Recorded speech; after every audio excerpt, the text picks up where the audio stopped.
Hello guys, welcome back to my channel cool teacher. నేను మీరు ఎలా ఉన్నారండి? అందరూ సూపర్ డూపర్గా ఉన్నారనుకుంటున్నాను. ఇంకా నిన్న ఈవినింగ్ వచ్చేసి ఇన్స్టెంట్ చికెన్ పులావ్ చేసుకున్నానండి. దానికి ఇవన్నీ రెడీ చేసి పెట్టేసుకున్నాను. చికెన్ని మనము ఒక హాఫ్ అన్ అవర్ ముందు మ్యారినేట్ చేసుకుంటే సరిపోతుందండి. ఇంకా ఎక్కువ టైం ఉన్నా పర్వాలేదు అనుకోండి. ఇంకా తర్వాత బాణలు పెట్టేసుకుని 1 టేబుల్ స్పూన్ నూనె, 1 టేబుల్ స్పూన్ నెయ్యి వేసుకున్న దాంట్లో 4 లవంగాలు, 4 ఇలాచి, దాల్చిన చెక్క ముక్కలు, జాపత్రి, స్టార్ అని, తర్వాత చిన్న జాజికాయ ముక్క, ఫలావాకు, తర్వాత షాజీరా 1 టీ స్పూన్ వేసుకున్నాను. ఇదంతా మంచిగా ఫ్రై అవుతుండగా మనము సన్నగా స్లిట్ చేసుకున్నటువంటి పచ్చిమిర్చి ఒక 4-5 యాడ్ చేసేసుకున్నాము. అదేవిధంగా ఒక ఆనియన్ చీలికలుగా కట్ చేసుకుంది యాడ్ చేసుకున్నామండి. ఇది స్పెషల్ మసాలా అనమాట. పచ్చిమిర్చి, అల్లం, వెల్లుల్లి, ధనియాలు ఇవన్నీ వేసి గ్రైండ్ చేసినటువంటి పేస్ట్. అది చాలా మంచి ఫ్లేవర్ ఇస్తుందండి ఈ పులావ్కి. ఇంకా అదంతా వేసుకుని చక్కగా వేగుతూ ఉంటే ఎంత మంచి స్మెల్ వస్తుందో అంటే చెప్పలేనండి. అప్పుడే పులావ్ స్మెల్ స్టార్ట్ అవుతుంది అనమాట.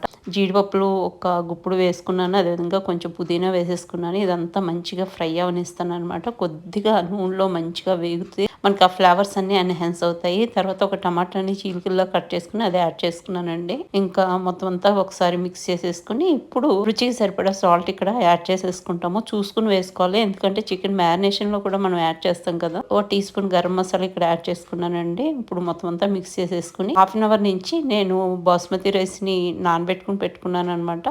అలా ముందు రైస్ని నానబెట్టుకుంటే ఏంటంటే మనకి పొడి పొడిగా చక్కగా వస్తుందండి. ఇప్పుడు దీంట్లో నేను మ్యారినేట్ చేసినటువంటి చికెన్ పీసెస్ని యాడ్ చేసేసుకుంటున్నాను. యాడ్ చేసేసుకున్న తర్వాత మొత్తం అంతా మిక్స్ చేసి ఆ నూనెలోను నెయ్యిలోను వేసినటువంటి అన్ని మసాలా దినుసుల్లో దీన్ని మంచిగా ఉడకనివ్వాలండి. అప్పుడు సూపర్ టేస్టీగా వస్తుందన్నమాట. ఇంకా నేను పుదీనా వేసుకుంటాను. ఒకసారి కలుపుకున్న తర్వాత వేసేసుకుని లిడ్ పెట్టేసి ఆల్మోస్ట్ 60-70% చికెన్ పీసెస్ ఉడికే వరకు మనం ఉడికించుకుంటామండి. ఇంక నేను మూత పెట్టేస్తున్నాను.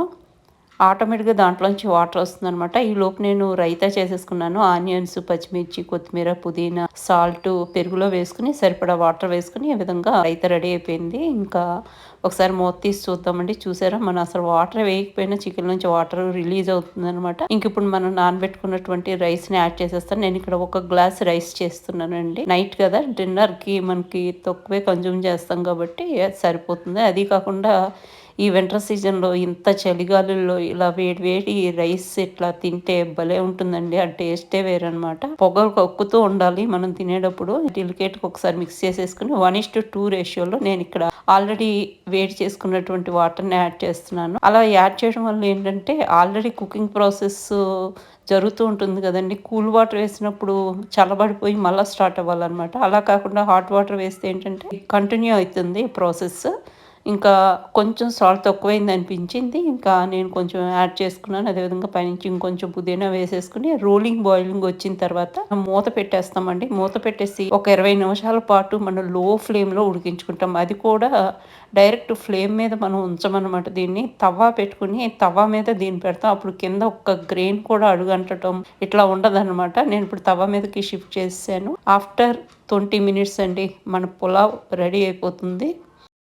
లో ఫ్లేమ్లో పెట్టుకోవాలి, అది గుర్తుపెట్టుకోవాలి. ఆఫ్టర్ 20 మినిట్స్ మన chicken pulao ready to serve అనమాట.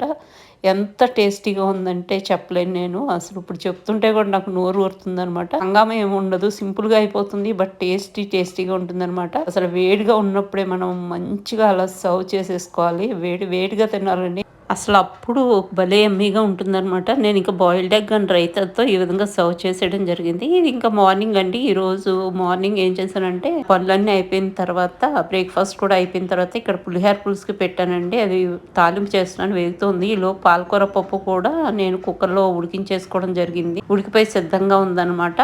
ఇంకా పులిహోర పులుసులో పోపు వేగిన తర్వాత చింతపండు గుజ్జు ఇక్కడ యాడ్ చేసేసుకుంటున్నానండి.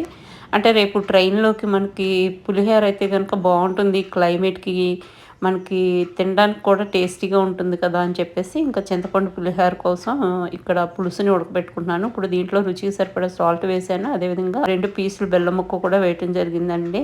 ఆ బెల్లం వేయడం వల్ల మనకు తీపి రాదు, కానీ మన వేసినటువంటి అన్ని దినుసుల యొక్క ఫ్లేవర్స్ టుగెదర్ అవుతాయి అనమాట. బాగుంటుంది, ఎన్హాన్స్ అవుతుంది. పప్పుకి నేను తాలింపు చేసేసుకుంటున్నానండి. 1 టేబుల్ స్పూన్ నూనెలో వెల్లుల్లి, ఆవాలు, జీలకర్ర, మినపప్పు, ఎండుమిర్చి, కరివేపాకు వేసుకుని అది వేగిన తర్వాత టీ స్పూన్ పసుపు, టీ స్పూన్ కారం వేసుకుని మనం మెదిపి పెట్టుకున్నటువంటి పప్పుని ఇక్కడ యాడ్ చేసేస్తున్నానండి. పప్పు పాలకూర ఎప్పుడు చేసినా కూడా సూపర్ టేస్టీగా సూపర్ ఎమ్మీగా ఉంటుందండి. చాలా బాగుంటుంది. ఇంకా నేను దీంట్లో రుచికి సరిపడా చింతపండు గుజ్జుని ఇక్కడ యాడ్ చేసేసుకుంటున్నాను. 1.5 టేబుల్ స్పూన్ చింతపండు గుజ్జుని ఇక్కడ యాడ్ చేసేసుకుంటున్నానండి. అదేవిధంగా రుచికి సరిపడా సాల్ట్ కూడా ఇక్కడ వేసేసుకున్నాను. ఇంకా మొత్తం అంతా మంచిగా మిక్స్ చేసేసుకుని మన 5 నిమిషాల పాటు చక్కగా బాయిల్ అవనిస్తామండి. అంతే మన అద్భుతమైన పప్పు పాలకూర రెడీ అయిపోతుంది. ఇంకా దించుకునే ముందు 1 టీ స్పూన్ నెయ్యి వేసుకుని మంచిగా మిక్స్ చేసుకుని దించుకుంటే వావ్ అనిపిస్తుందండి. అంత బాగుంటుంది పప్పు పాలకూర. ఇంకా దీని కాంబినేషన్లో నేను ఫిష్ ఫ్రై చేశాను అనమాట. లంచ్ రెసిపీస్ అయితే రెడీ అయిపోయినాయండి. ఈ లోపు పులిహోర పులుసు కూడా చక్కగా ఉడికిపోయింది. ఇంకా దీన్ని చల్లారని ఇచ్చిన తర్వాత నేను స్టోర్ చేసుకుంటాను. హలో గైస్, ఎలా ఉన్నారు అందరూ చాలా చాలా బాగున్నారు అనుకుంటున్నానండి. నేను కూడా చాలా బాగున్నాను. ఈ సంక్రాంతికి నేటివ్ ప్లేస్కి వెళ్తున్నాం అనమాట. అన్నీ రెడీ చేసేసుకున్నాము. రేపు మనకి 9:10కి ఉంది ట్రైన్. ఇంకా ముందు రోజు అయితే ఈ విధంగా బ్యాగ్స్ అన్నీ ప్యాక్ చేసేసుకోవడం జరిగింది. కానీ చాలా ఎక్సైటింగ్ గా ఉన్నానండి. చాలా రోజుల తర్వాత మళ్ళీ అమ్మ వాళ్ళని, అక్క వాళ్ళని అందరినీ కలుస్తాం, అత్తగారు వాళ్ళని అందరినీ. చాలా చాలా సంతోషంగా ఉంది, ఎక్సైటింగ్ గా ఉంది. ముందు ఉండేది ఒక 4 days, బట్ స్టిల్ ఆ 4 days ని కూడా ఫుల్ ప్లెజ్డ్ గా ఎంజాయ్ చేయాలని అనుకుంటున్నాను అనమాట. అందులో సంక్రాంతి సీజన్, ఫెస్టివల్ సీజన్ అంటే ఇంకా మన వాళ్ళతో కలుస్తున్నామంటే ఇంకా అంతకంటే ఏం కావాలి చెప్పండి. అట్లా బయటకు వెళ్ళేసి నాకు ఏం కావాలో అవి తీసేసుకుంటే అయిపోతుంది. ఆల్రెడీ స్లిప్ రెడీ చేసుకున్నాను. 10 to 15 minutes లో నా వర్క్ అయిపోతుంది అనమాట. ఇంకా బయలుదేరమండి. చాలా తక్కువ టైంలో నా పని అయిపోతుంది. ఇంకా పని కూడా అయిపోయింది. ఇంకా ఇంటికి స్టార్ట్ అయిపోయాయి అనమాట. ఫ్రెండ్స్, ఇంకా రేపటి వీడియోలో మీరు చూస్తారు మా ట్రావెలింగ్ బ్లాగ్, ఎలా వెళ్ళాము నేటివ్ ప్లేస్కి ఏంటి అనేది, ట్రైన్ విశేషాలు.